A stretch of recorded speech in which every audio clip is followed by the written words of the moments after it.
si je comprends bien, yo nandako ozala les sociétés okoki koyebisa biso dano eloko nini yango esalaka que ozala lisusu nandako tozwa décision ya kozala libanda, c'est ça, donc expliquer biso nando ezaka sonde tiko na baninga ota wa camarade balinga loyenge trop ben biten na kotara po mamusu les kapa ba parents aussi nga bango lobe baboyi on se décida na ngana lukambo na ndenge nanga mais ndela mona ko lukambo izango mabe mais la mesana déjà kubala na mona non sona kanga mikape nga mesala ya bien belle belle parce que kubala na ubali bweno mo ka usani moko de mabe sikoyo na 16 ans au lobby déjà ozo sala ba vie boye obanda ki ngona no na âge nene parce que tu n'as que 16 ans.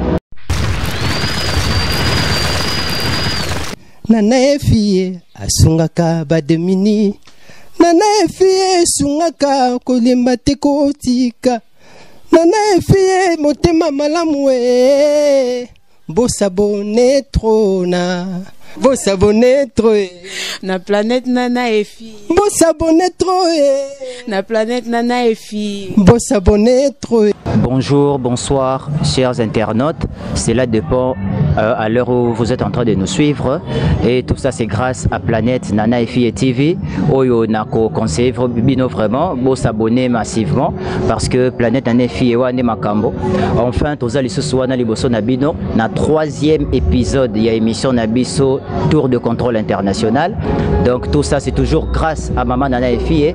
Yango tozo sala pe musala oyo ponako faire plaisir na bino nyonso ba obolanda biso pe bozo continuer ya kolanda biso. Merci pour na ba message na bino d'encouragement, merci pour na nyonso oyo bo sala ki lokola ba suggestion, ba remarque à propos il y a 2 épisodes précédents. Naza awa ngai mokote ndenge na loba ki tozana pona ko sillonner pona ko sala vraiment tour ya ba contrôle kolandela bateau. Donc ça émission ils encore une fois on a rappelé bino tour de contrôle, c'est une émission socio-culturelle où ils ont parlé presque na nyonso. Donc voilà ndenge to bisaki bino récemment tango tozala ki na bana mibali o amike wana na niveau ya bandal lelo to se retrouver na Kitambo juste pour vous faire plaisir.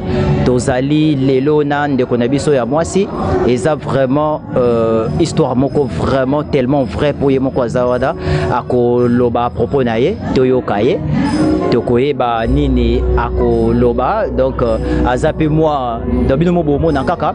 Donc sans plus tarder na passé bino ndeko na ngai. Bonjour. Bonjour. Oloba moi makasi s'il te plaît hein. Bonjour. Bonjour. Kombo na yo nani? Raissa. Raissa ozana âge nini? Nana 16 ans. Raissa azana 16 ans. Siko Raissa ndenge toye kukuta nayo awa okoki koyebisa biso réellement ozali nani? Tinga ndina zabwe nga zana la peso la tina la banda. Raissa tokende malembe hein?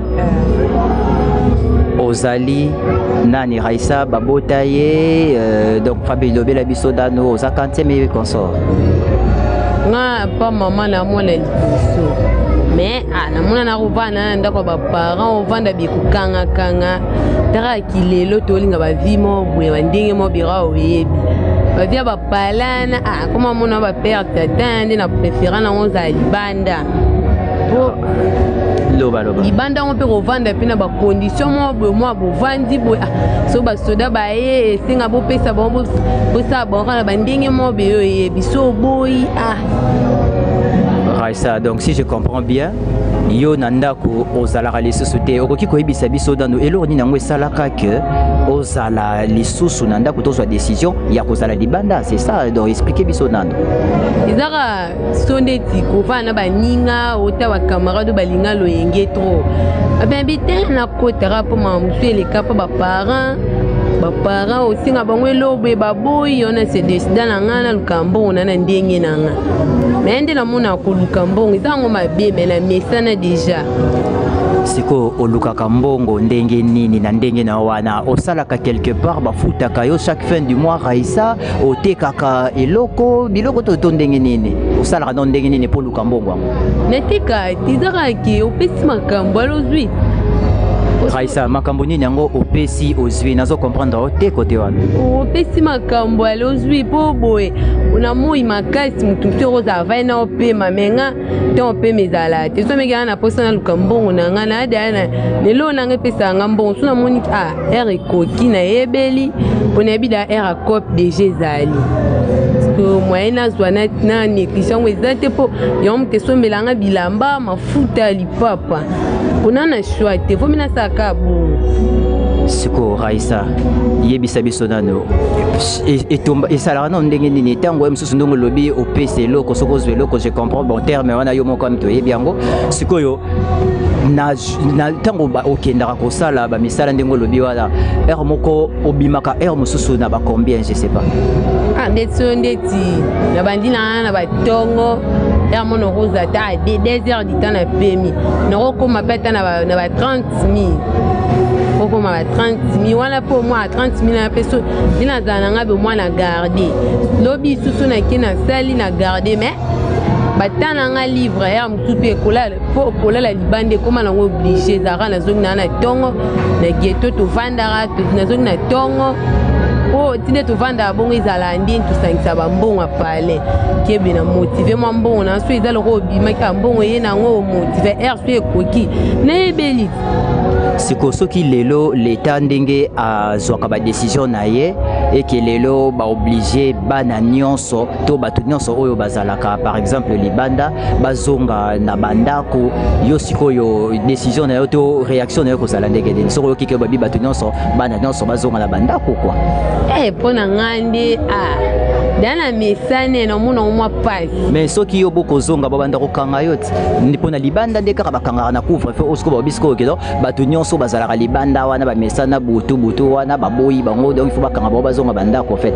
yo sikoyo mesana nango mais babanda kokanga yo pona ngande na moni lika mwa passe pona obima nanga dana mesane no bima meso kozonga ndako wana siko fo mutu tovani na ndako asirvenga makatu na mesede na via libanda yumo rebika so mwana mesede na via libanda to ezongisi ndako est-ce ko vanda donc Raissa c'est que na comprendre que yo ndo sa mutu makasi yango mona ki na ndako makambo ko simba te yango omibimela ki uswa tukuta pe na ba réalité misusu bambanda banini ba réalité zo vana ba famille papa boye bambanda mama bongo mais na moni que je suis exact seigneur na sa bongo sikoyo bandeko na yo oyo po loboza mwana liboso est-ce que okutana na bandeko na yo etombaka pe jour mosusu pe na babutu wana okutani na noko moko boye to yaya moko yebani na ye osalaka ndenge nini so bamoninga bolobelo te po babina osa vie na ngai mutu to concentre ma na ye mais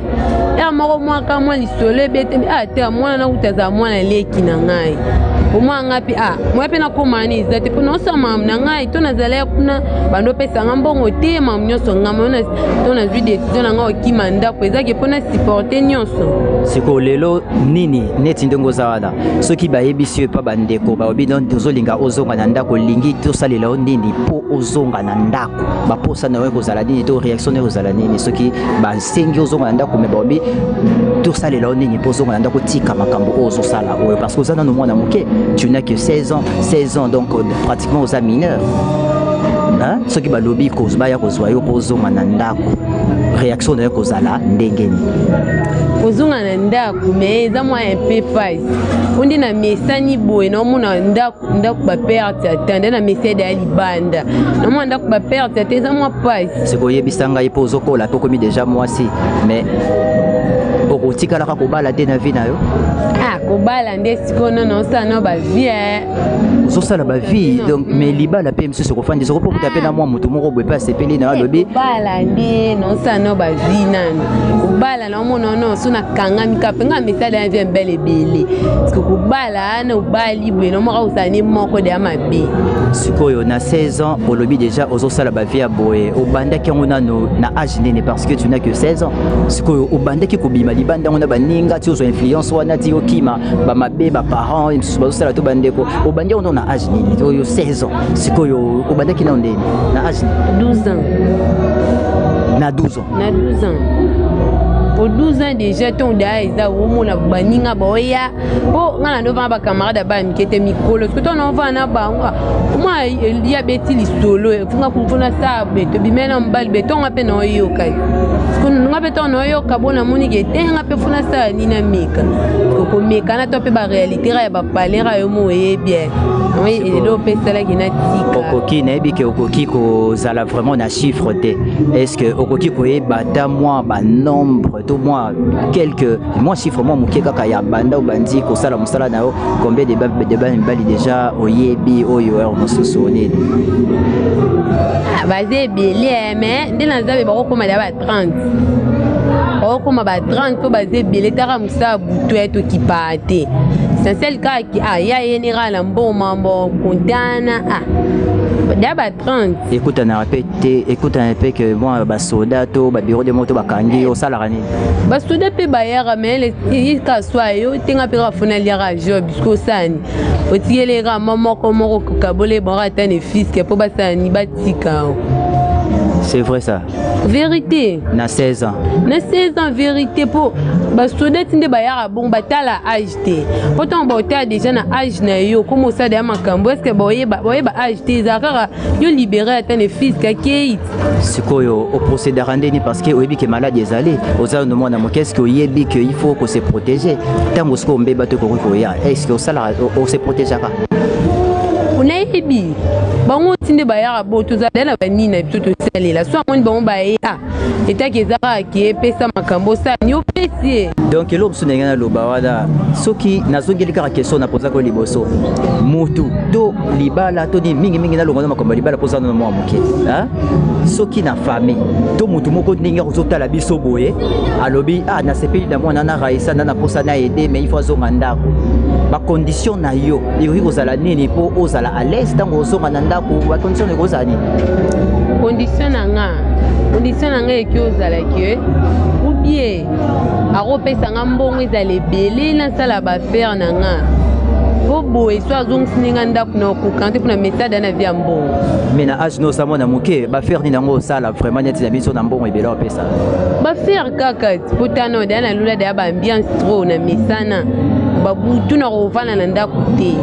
Et bon pour la classe on continue au locaté que otanga parce que ça non moi qui faut tanga ti no lukana na tanga pona age na ngamba vino sala na na ko sa on te pona no moi ke mais no lukana ta pona mona ba ninga tine ba kenda classe mo po ta peno te na ba kulwa mo be peno te ba ninga ba te uniforme et ça la ko passe la ndionga mabe mais na lukaka mo para mo be kaka ya mo so antimine ke tenga mo na zo engagement na classe ma nyos no tanga tempo na seno van. Donc sikoyo lelo ndenge toza boye climat eza bambule betaki presque butu mobimba siko neti lelo musala na yo orosala ngo ndenge nini na ebite expliquer dans lelo programme na yo eza ndeni.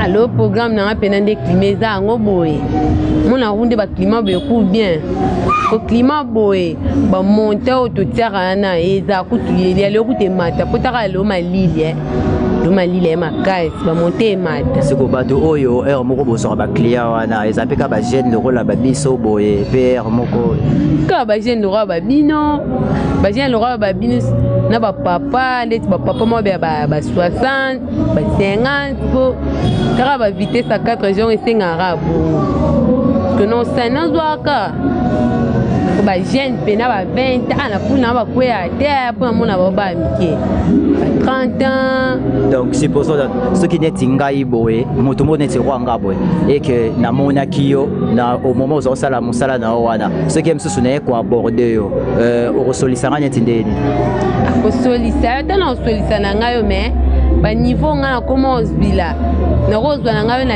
sena ngome kaka soza na mbongo na yo nota na nga teki age nota na mbongo nota age te on dit mananga ne fils que na zo atamo argent de poche sauver nga lolo non supposons sikoyo neti mama nana ndenga za na poto akolanda pe mission oyo bambote na ye boaza pe na ONG donc asungaka ba orphelin asungaka ba orpheline asungaka ba veuve soki lelo et que par exemple neti ngande na za boye garçon moko lokola ngabo na bino Raissa ozotika vie oyo ngamo na ozwa charge na yo oloba na ngani ozwa charge na ngeza problème te peloko liboso na otina sala ba vie na ngana nyonga rapo uniforme na tika na lukana nzongela ngo condition ande na kopeswa ngwana ozongisa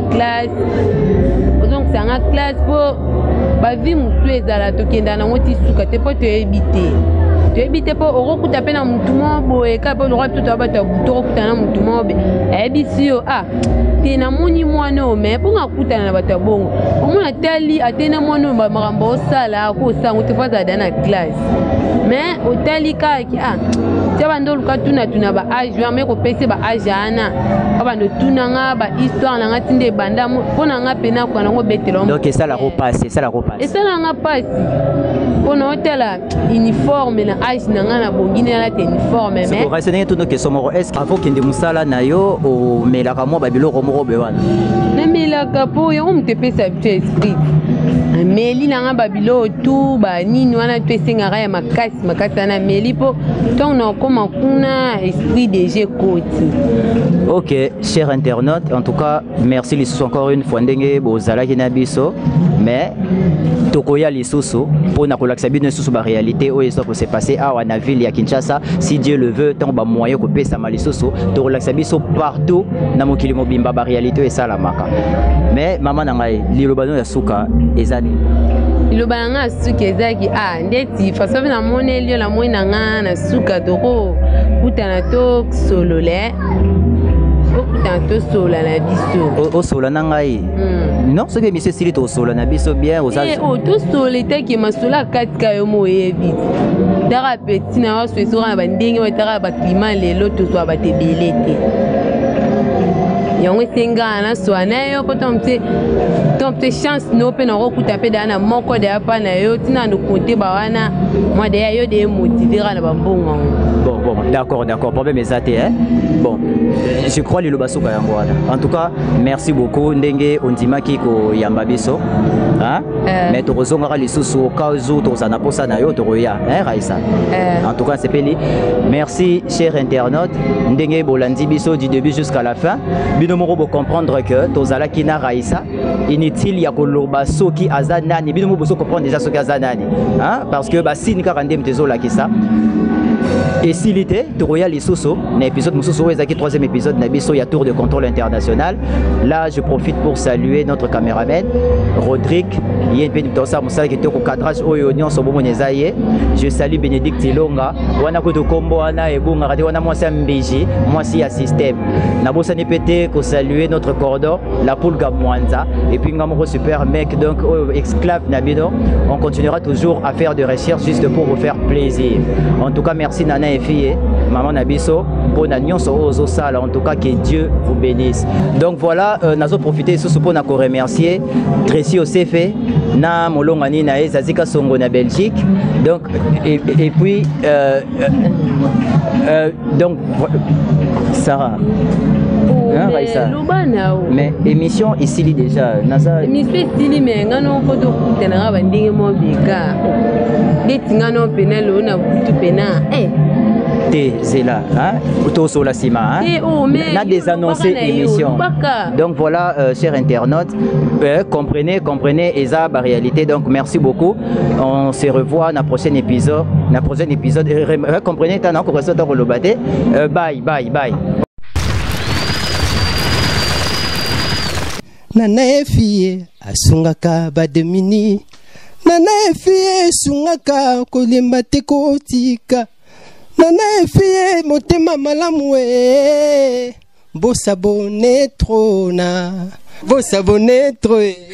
planète Nana et fille. Bosabone trop na planète Nana et fille. Bosabone trop